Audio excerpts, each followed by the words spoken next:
কেন এতক্ষণ ধরে নীরব দর্শক হয়ে রইল পুলিশ? বারবার এই প্রশ্নই উঠছে বেলডাঙ্গায় বেলাগাম নৈরাজ্যের প্রশ্নে। বেলডাঙ্গা থানা থেকে মাত্র 1 কিলোমিটার দূরে বড়ুয়া মোড়ে সেখানে তাণ্ডব হলো। জাতীয় সড়ক সম্প্রসারণের কাজে নিযুক্ত ঠিকাদার সংস্থার ক্যাম্প পর্যন্ত ভাঙচুর হলো। ফের রাস্তা অবরোধ হলো। ঝাড়খণ্ডে মুর্শিদাবাদের পরিযায়ী শ্রমিকের মৃত্যুতে যখন উত্তপ্ত বেলডাঙ্গা, তখন পুলিশ বলছে আমরা ধৈর্যের পরিচয় দিয়েছি। অবশেষে 30 ঘন্টা পর রাস্তায় নামলো পুলিশ। বেলডাঙ্গা স্টেশনে বিক্ষোভের জেরে বন্ধ করে দিতে হলো ট্রেন চলাচল। পথ অবরোধ তুলতে গিয়ে বিক্ষোভের মুখে পড়লেন হুমায়ুন কবির। বহরমপুর থেকে কলকাতাগামী বাসে ভাঙচুর করা হলো, আধলা ইট ছোড়া হলো বাসের মধ্যে।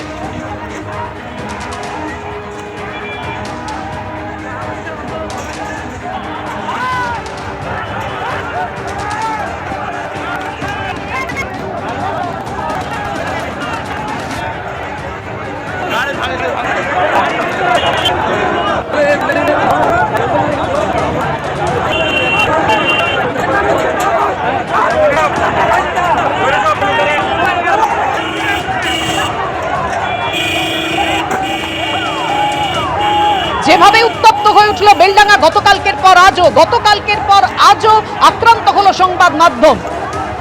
হামলা হলো আমাদের প্রতিনিধি এবং চিত্র সাংবাদিকদের ওপর। দেখতে পাচ্ছেন আপনারা একের পর এক মুহূর্তের ছবি, যে মুহূর্তে জ্বলছে বেলডাঙ্গা, অগ্নিগর্ভ বেলডাঙ্গা।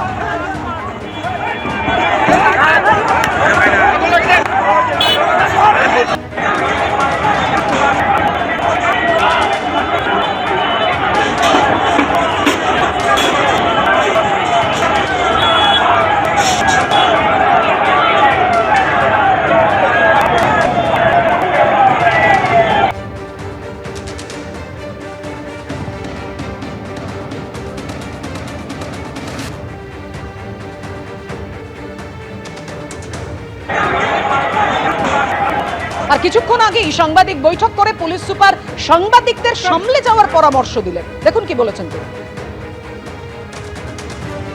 একটা অপ্রিয়, ডেফিনেটলি খুব খারাপ কালকে ঘটনা হলো। তো ওর মধ্যে আমরা অনেকটা চেষ্টা করলাম কি কমপ্লেন পাওয়ার জন্য, বাট কমপ্লেন হতে পারে উনি মেডিকেল ইস্যুতে একটু ইনভলভ আছেন। তো আমরা সুমোটো কেস করলাম। কেস করে আমরা এখন পর্যন্ত 4 জনকে ডিটেইন করেছি।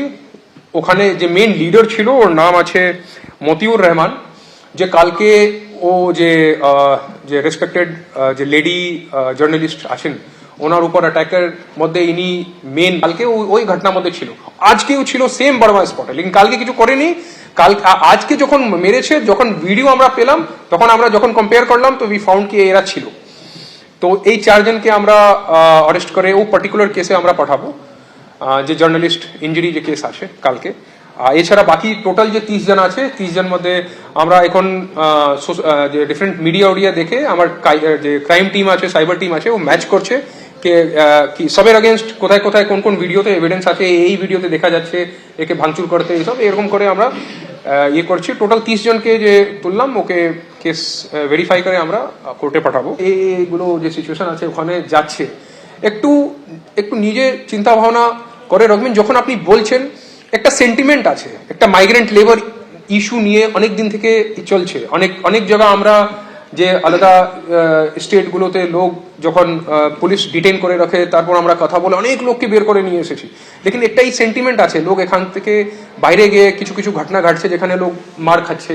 তো এই যে সেন্টিমেন্ট আছে, যখন আপনারা মিডিয়া বন্ধুরা যখন প্রশ্ন করছেন, তখন একটু সেন্টিমেন্টকে চিন্তা ভাবনা করে, মানে উই উইল রিকোয়েস্ট কি আপনার দিক থেকে কোনো উকসানিমূলক কোনো কথা আপনি না বলেন, কি অপোজিট দিকে মানে এখন তো ভিড়ের সেন্টিমেন্ট আছে।